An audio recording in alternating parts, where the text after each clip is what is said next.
नमस्कार दोस्तों और स्वागत है आपका 100% इंग्लिश के एक यूट्यूब चैनल पर।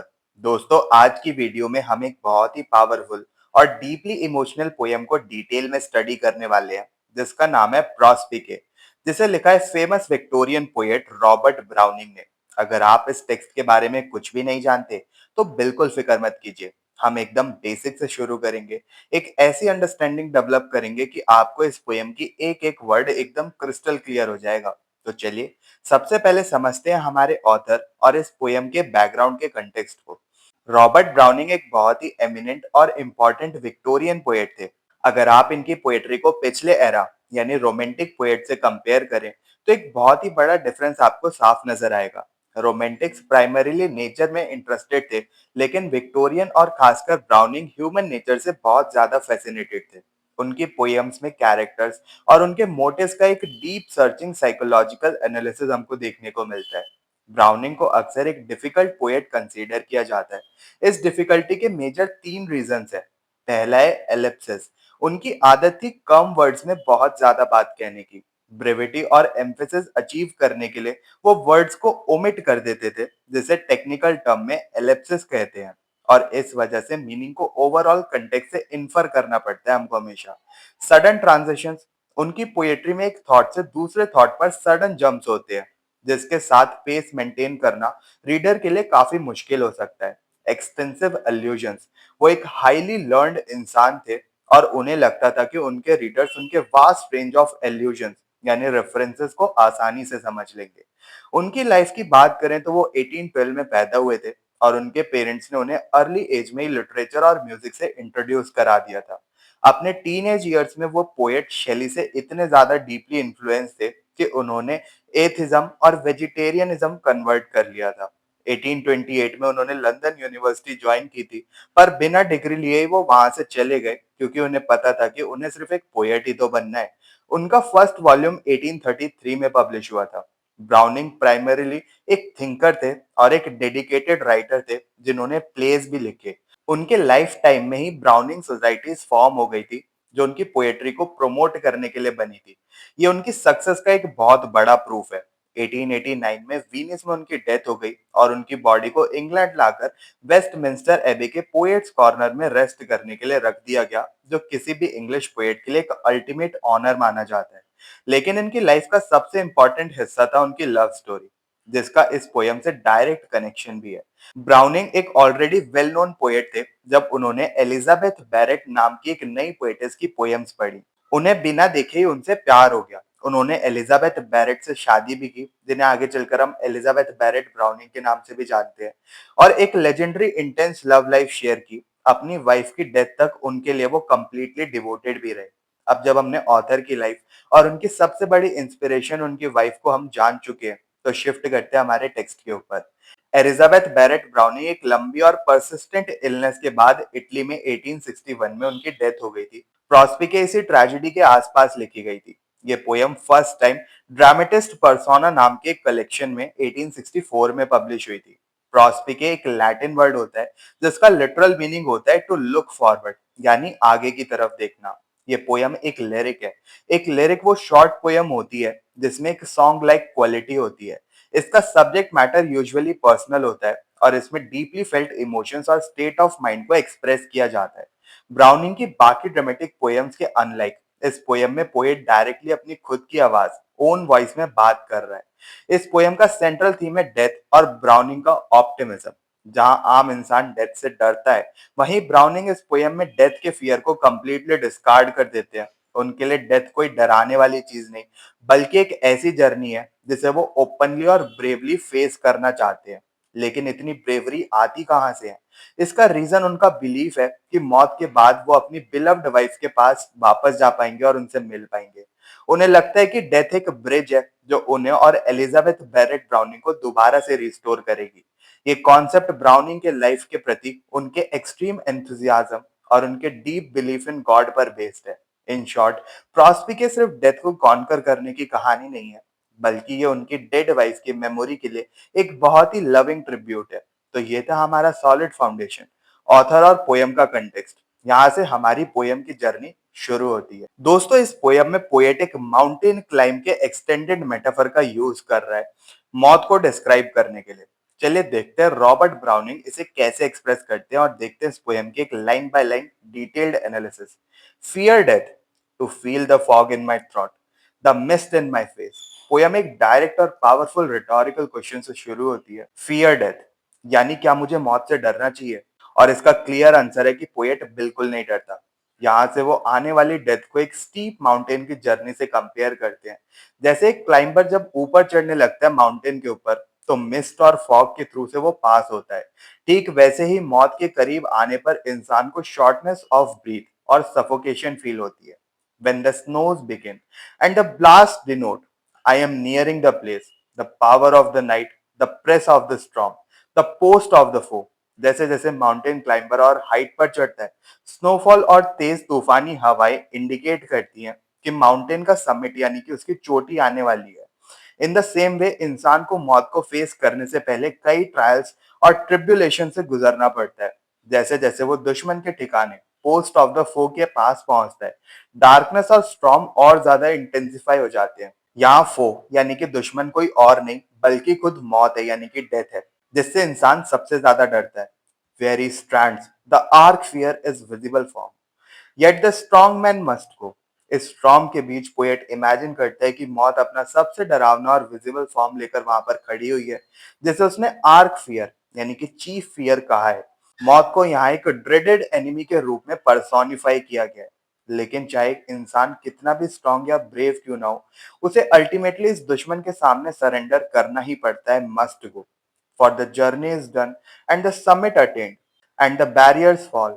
Through our battles to fight, as the Gruden be gained, the reward of it all। जैसे एक क्लाइंबर जब सारी डिफिकल्टीज को ओवरकम करके माउंटेन के टॉप पर पहुंच जाता है, तो उसकी जर्नी खत्म हो जाती है। वैसे ही पोएट भी सारी हार्डशिप्स को पार करके ब्रेवली मौत को फेस करेगा, क्योंकि सबको एक न एक दिन मरना ही होता है।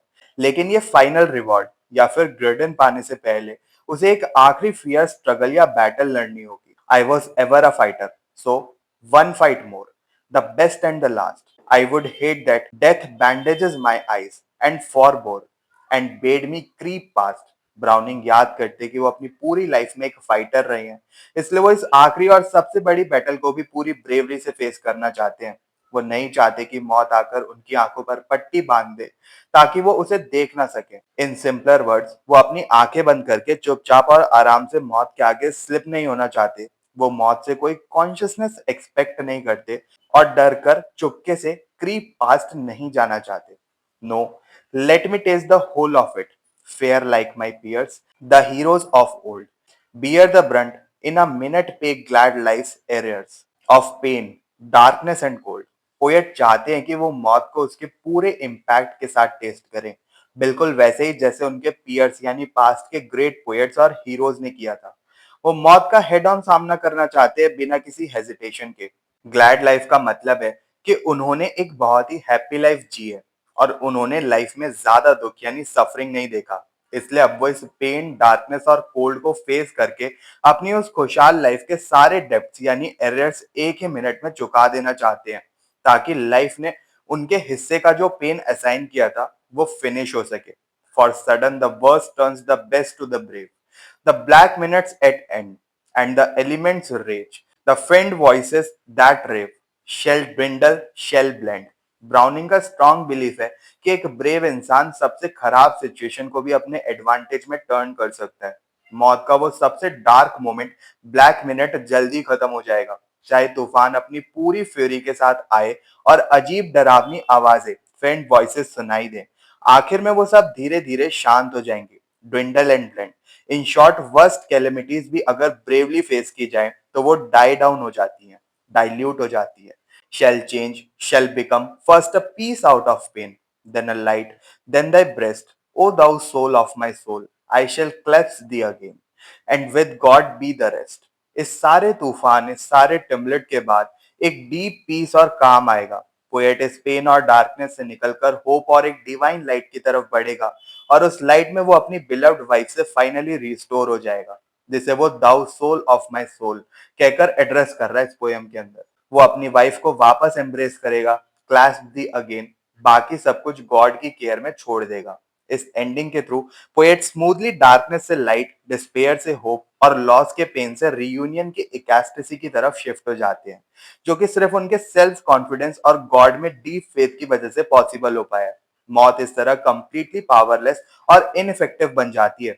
तो ये था प्रॉस्पिके का एक बहुत ही पावरफुल और in depth line by line breakdown. आपने देखा कि किस तरह से ब्राउनिंग का लैंग्वेज स्ट्रक्चर एक स्टीप क्लाइंब के स्ट्रगल से स्टार्ट होकर एक पीसफुल रियूनियन पर एंड होता है। अब जब हमने इस पोयम का line by line meaning deeply समझ लिया है, तो चलिए एक स्टेप और आगे बढ़ते हैं। एक ट्रू लिटरेचर स्टूडेंट की तरह अब हम इस पोयम के कोर थीम्स और पोएटिक एनालिसिस को एक्सप्लोर करेंगे। इस पोयम में कुछ बहुत ही पावरफुल थीम्स है जो क्लियर और डिस्टिंक्ट रूप से आगे आते हैं। सबसे पहला थीम है करेज एंड ऑप्टिमिज्म का। इस पोयम की सबसे बड़ी थीम है मौत का डर, फियर ऑफ डेथ पर जीत हासिल करना। ब्राउनिंग का डीप फेथ इन गॉड और लाइफ के प्रति उनका एंथुसियाज्म उन्हें एक स्ट्रॉन्ग ऑप्टिमिज्म देता है। वो मौत से डरते नहीं है, बल्कि उसे एज अ फाइटर एक्सेप्ट करते हैं। ट्रू लव एंड रीयूनियन दूसरी सबसे इंपॉर्टेंट थीम है उनका उनकी वाइफ एलिजाबेथ बैरेट ब्राउनिंग के लिए एंडलेस प्यार। पोयम का एंटायर ड्राइविंग फोर्स मौत का डर नहीं, बल्कि अपनी बिलव्ड वाइफ से दोबारा मिलने की कैस्टेसी और होप है। रॉबर्ट ब्राउनिंग ने अपने थॉट्स को एक सॉलिड स्ट्रक्चर देने के लिए कई ब्रिलियंट पोएटिक डिवाइसेस का इसमें यूज किया है। चलिए उन्हें एक एक करके ब्रेक डाउन करते हैं। सबसे पहले पर्सोनिफिकेशन ऑफ डेथ। मौत एक एब्स्ट्रैक्ट कॉन्सेप्ट है जिसे हम देख या फिर छू नहीं सकते, लेकिन ब्राउनिंग ने इसे एक विजिबल फॉर्म देकर पर्सोनिफाई किया है, जो डर पैदा करता है। डेथ को एक ड्रेडेड एनिमी की तरह दिखाया गया है, जो एक तूफानी और अंधेरी जगह पर रहती है। इस पर्सोनिफिकेशन को पूरी पोयम में ब्यूटीफुली सस्टेन किया गया है।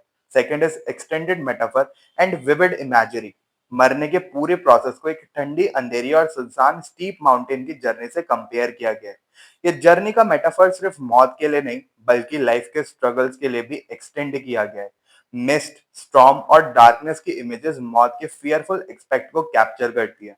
इन वर्ड पिक्चर का पर्पस इस एक्सट्रैक्ट कॉन्सेप्ट को एक कंक्रीट फैक्ट में बदलना है, ताकि रीडर्स उस जर्नी को इफेक्टिवली विजुअलाइज कर सकें। जैसा कि हमने कंटेक्स्ट में डिस्कस किया था, ब्राउनिंग की आदत थी बहुत कम वर्ड्स में डीप मीनिंग को पैक करने की। तो अगला इसका एनालिसिस आता है इकोनॉमी ऑफ वर्ड्स का। इसका एक प्राइम एग्जांपल इन लाइंस में मिलता है। For sudden the worst turns the best to the brave, the black minutes at end. यहाँ पर सडन वर्ड का एक्चुअल मतलब सडनली है, और the black minutes at end line में जिस इकोनॉमी ऑफ वर्ड्स का यूज हुआ है, वो ब्राउनिंग के आर्ट का एक बहुत ही स्पेसिफिक ट्रेट है। Metre and rhythm. इस पोयम में मीटर को डिटरमाइन करना थोड़ा सा मुश्किल है, क्योंकि ये एक एग्जैक्ट पैटर्न फॉलो नहीं करता। लेकिन ब्रॉडली देखने पर हमें पता चलता है कि इसमें पेंटामीटर लाइंस और ट्राईमीटर लाइंस एक दूसरे के साथ ऑल्टरनेट करती हैं। इस कॉम्बिनेशन से पोयम में क्विक फॉरवर्ड मूवमेंट का इंप्रेशन क्रिएट होता है, जो स्ट्रिक्टली माउंटेन चढ़ने के उस जर्नी मेटाफर के साथ परफेक्ट हार्मनी में टाई अप हो जाता है। Rhyme scheme and alliteration. Poem का rhyme scheme completely alternate pattern पर सेट है, यानी A B, C D E F और इस तरह से ही आगे चलता है। एक और बहुत ही इंपॉर्टेंट फीचर है इसके अंदर एलिट्रेशन का एक्सटेंसिव यूज।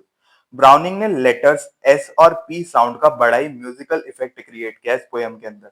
जब आप इन लाइंस को लाउडली रीड करते हैं, shall dwindle, shall blend, shall change, shall become first a peace out of pain, तो वो एस और पी साउंड के शेयर म्यूजिक का मैजिक आप बिल्कुल डायरेक्टली फील कर सकते हैं। तो दोस्तों, ये था रॉबर्ट ब्राउनिंग की पोयम प्रॉस्पिके का कंप्लीट इन डेप्थ एनालिसिस।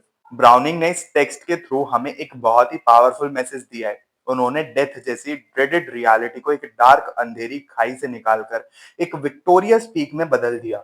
उनकी नजरों में मौत लाइफ का एंड नहीं, बल्कि एक ऐसी जर्नी का समिट है जिसके बाद आपको अपना सबसे बड़ा रिवॉर्ड मिलता है। पेन और सफरिंग, डार्कनेस और स्टॉर्म, ये सब टेम्पररीली आते हैं, पर एक ब्रेव इंसान के लिए आखिर में सिर्फ एक ब्राइट लाइट, डीप पीस और सबसे ज्यादा चाहने वाले का एंडलेस प्यार ही बचता है, और बाकी सब उसको गॉड पर छोड़ देना चाहिए।